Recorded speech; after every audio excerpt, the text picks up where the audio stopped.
Okay, don't want to use up too much of my 15 minutes, but just firstly, a quick apology for the notes, but I need them because we're on a sort of time thing. And secondly, a little apology at the side. I am showing a couple of photographs, and you're not going to see the photographs quite so well at the side. But don't worry, they won't be up for too long, and they're not so important. Okay, so quick apology for that. Okay, so Eleanor suggested that what I should talk about tonight is two of my two most recent productions that I made with our company, Dash Arts. First, if I could have the first photograph, please, was A Midsummer Night's Dream, which was Eleanor's just mentioned, and this was created initially in India between 2006 and 2005 and 2008. And the second, if I could have the second photograph, please, was 1001 Nights. Which was created initially in the Arabic world between 2008 and is still in the process of creation. The significance of the dates is particular. The process in which I make a work like this is that we start making on the day the development begins, of course, and development takes a certain progress which involves all the work we do on text and all the work we do in casting and all the work we do in travel goes right through the longest possible rehearsal period, and the process of making doesn't end until the very last performance. So that's why I suggest the dates of these works as being so great. And I think talking about these two productions is a very appropriate way of trying to give you some sense of the way I work in this short time, because they're, of course, the most recent works in what has been a constantly evolving and changing and questioning search for who I am in myself and as a director.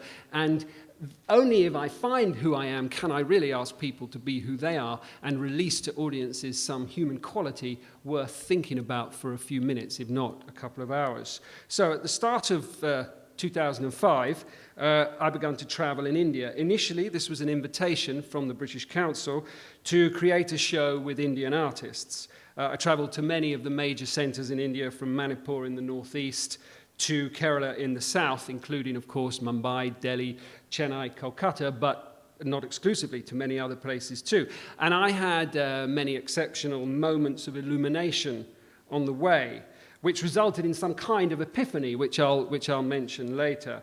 But in this short time, I need to focus on just one or two of these, let's call them exceptional moments. So I'm going to start briefly by showing you a picture. It's a bit dark, so let me tell you, it's my ideal theatre. In fact, I'd say it's the best theatre in the world.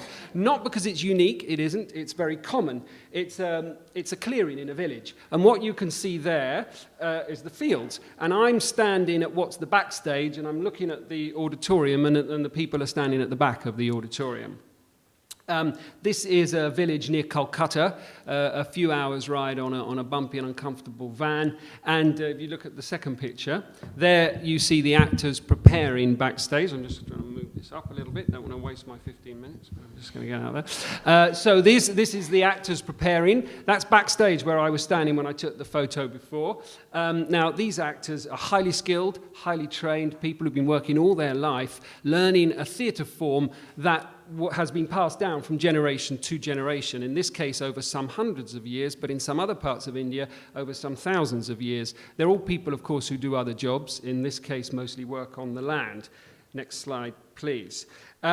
This is an actor's entrance in this wonderful theatre. Now I'm back at the other place by the field, and you can see the actor appearing from the darkness. That's all it takes, of course, with a wonderful sense of mystery and power. You can see the closeness of the audience on either side. Next slide, please. And this gives you a sense of the visceral excitement of the performers, the artists almost on top of the audience. Next, please. And this gives you a sense of the closeness of the arena, the kind of energy of the arena. So, last photo on this. And next one, please. So then this is actually another performance, because I went to many performances like this. This was in Kerala, and you can see the audience literally exploding. I mean, they're on the stage. This is something called a tayam, which is essentially a possession ritual. And at the end of this extraordinary few hours of drumming and performance, the audience exploded. My head did a bit, thanks to some pretty strong Kerala grass, which I shouldn't have taken, but I did. And that was, in fact, all part of the experience. So what is this about? This is about theatre stripped bare.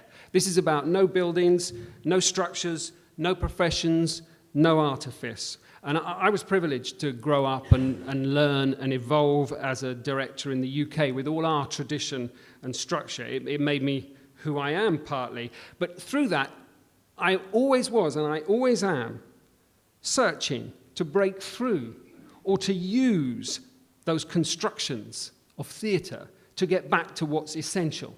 And that essential quality of theatre was, I found, more fully alive in India than anywhere I'd encountered before.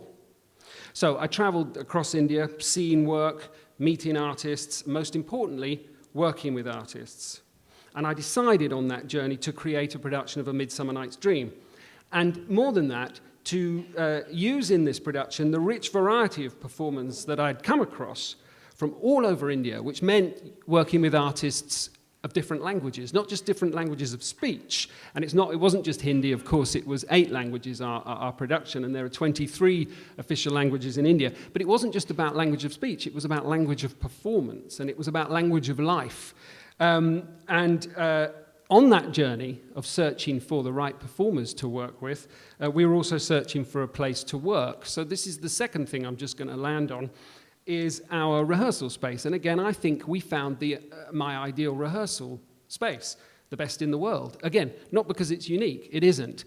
It's not as common as the village clearing, but it is still indicative of something almost archetypal about the Indian approach to performance and to the art of work. This place is called Adi Shakti. It's near Chennai. It's run by a director called Veena Pani and her theatre company. And I mention that because it's very important. We spent 8 weeks working 12 hours a day in a complete environment where we slept, where we ate, and where we worked in one place all together. And we were looked after by a theatre company, not by facilitators, not by a facility, not by contracted staff, but by a theatre company, by the director and the actors and the musicians. And that, of course, is a kind of perfect way to work because they really know what you need and they really know how to create with you an environment that's right for work. So if you could, next photo, please. This is the rehearsal space from the outside, built in a very special kind of brick that keeps it cool in the heat. And in the front there, you see a kind of courtyard space where we could work in the evenings when it got cool. If you could go on to the next one, please. I've just had the 5 minutes, which is really shocking. This is the, is that right or wrong? No. Oh, good. 7. That's much better. This is it. You see, can I have another half minute for that? This is the inside of the space. You can see me working there. And next, if you go to the next one, this is just to show you the purity of space with which we worked there. Totally clean, no shoes, no food and drink, no fucking tea urn going on in the back. And also, no shyness about ritual, no shyness of circles, of blessing the space, of doing whatever it needs to create the right atmosphere and concentration of space. So, we worked in total concentration and we made a show out of the environment that surrounded us, the earth, the trees, the wood, and we also built a venue. If you could go on to the next slide. That's just one of our constructions. We built a venue everywhere we went. It wasn't one venue that we toured. We built a venue in every city that we went to. We found the right space. We made a venue of scaffolding, of brick, of cloth, and we put that venue up, did 3 performances, and took it down within a week. So, where is all this going? Well, the point was that the show did okay. It came to the UK, it toured around the UK and went to other venues around the world as an indoor show in proscenium arch venues, and it kept some quality of that original working process. And in 2006, as I mentioned earlier, I had a kind of epiphany. And that epiphany happened on a beautiful, balmy morning in Delhi. It was very hot, but I was the first one to arrive at a technical rehearsal. No one else was there. It was quite cool. I sat there and looked at the empty space waiting for people to come. And I thought how different this felt than the stressful conditions that I associated with technical rehearsals in the UK. And I asked myself a question, well, why does it have to change? Why do I have to go back? Do I have to go back and simply carry on with the more pragmatic process of I choose a play or someone else asks me to do a play? I cast through sort of second and third hand casting directors and agents. We do 4 to 6 weeks rehearsal if we're very lucky, and then we run the show. Could I not continue this more profound thing for me? And what is that profound thing? This was me, myself, alive in that space. And that's why it felt different. This was me making a show that was more than making a show. And that's important to me too. I mean, making a show's enough. It's enough. But it's not everything. It was a search, a journey, alone, stripped of habit, stripped of assumption, and stripped of defense, facing what I didn't know in this world in order to know it better and in some way try to share something of what I'd found out. So the next journey became clear in my mind. I wanted to go to the Arabic-speaking world, and I wanted to make a show there. Why? Because again, here was a massive world of people, of cities, of life, and of history that in some ways I knew much about but knew nothing of. This is somewhere that I'd known only through books and TV and what I'd heard. This was somewhere that I wanted to go to really understand something of the truth of life and work there. So in the summer of 2006, I went to Cairo for an initial search, met people, began to work with people. I focused on the 1001 Nights, that great and much misunderstood Arabic classic. Then followed 2 years of finding the right partner to fund this idea of making this show in the Arabic world. I had an on-off flirtation, sometimes courtship, sometimes sleeping together with the National and the RSC, but that's another 15 minutes, that's another story. In the end, those relationships didn't work out, and I did manage to get a commission for the whole $2 million from an enlightened festival in Canada called the Luminato Festival in Toronto. So, in the Easter of 2009, in fact, I remember it was the day after my daughter had a party. I think it was a 14-year-old party. It was a complete nightmare. But the next day, I went off on the first journey of travel to the Arabic world. And again, I had so many exceptional and important encounters, I can only highlight a very few, even fewer than in India, probably because of the time. So here is a picture of the theatre of Beirut. Now, most of the places I went, of course, and most of the people I worked with were working in the situation of struggle. This had been a great and successful theatre until the war, and then through the war, and now had become almost derelict and is being revived through the sheer hard work of a few artists. This next picture, that's the terrible and tragic wall dividing the Arab and Jewish, mostly Arab on either side, people in Palestine. This is a street in Yemen, and I bring that up to illustrate a different thing very briefly, which is how the character of a work can be found in a sense of place. I already mentioned how the Midsummer Night's Dream was created out of the place where we worked. It was only by traveling to the Arabic cities did I really understand what the 1001 Nights were, their particular mystery, their construction of a doorway that leads to a courtyard, which leads to another doorway, one story leading to another story, leading to a hidden magical possibility. And those stories are much more urban than we know them as. And I really understood the truth of the stories through the cities. Next slide. This is Yemen. This is a wonderful, I put it up as a wonderful photo. It's a guy in a shop and he's chewing something called kat. If you don't know about kat, it's a drug. And pretty well the whole population of Yemen, as far as I could see, chewing it from lunchtime onwards. So the cheeks get bigger and they get slowly out of their heads. So that's kat at work. Next is kat. You can't really see, as a musician, brilliant oud player, a master singing with kat in his cheeks. And next photo, that's me trying the kat. As best I could.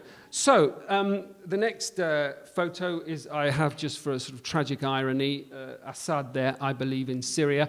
And, obviously, when I was traveling, the whole possibility of the explosions in the Arabic world were not really evident. I traveled in that time to Morocco, Tunisia, Algeria, to Lebanon, Syria, to Egypt, to Iraq, to Jordan, to the United Arab Emirates. And all that time, working with artists, and all that time working with our wonderful writer in London, Hanan al-Sheikh, on the 3,000 pages of the 1001 Nights. And finally, we ended up in Alexandria, where 70 people from the journey came together for a week's work, which really was extraordinary, from all the different parts of the Arabic world. And we'd done the same in India, and it was a crucial part of the process, where at the end of the journey, around 60 or 70 people came from all over India, and that process of work, that week of recalls and of search and discovery, was a wonderful moment in our work. Everything seemed absolutely, strangely harmonious and steady at the end of 2010, and then in January, the world changed, and our world changed as well inside this bigger world. We had to move rehearsal venues. We were going to start rehearsal at the end of February in Egypt, and we had to shift our rehearsals we had 3 weeks to find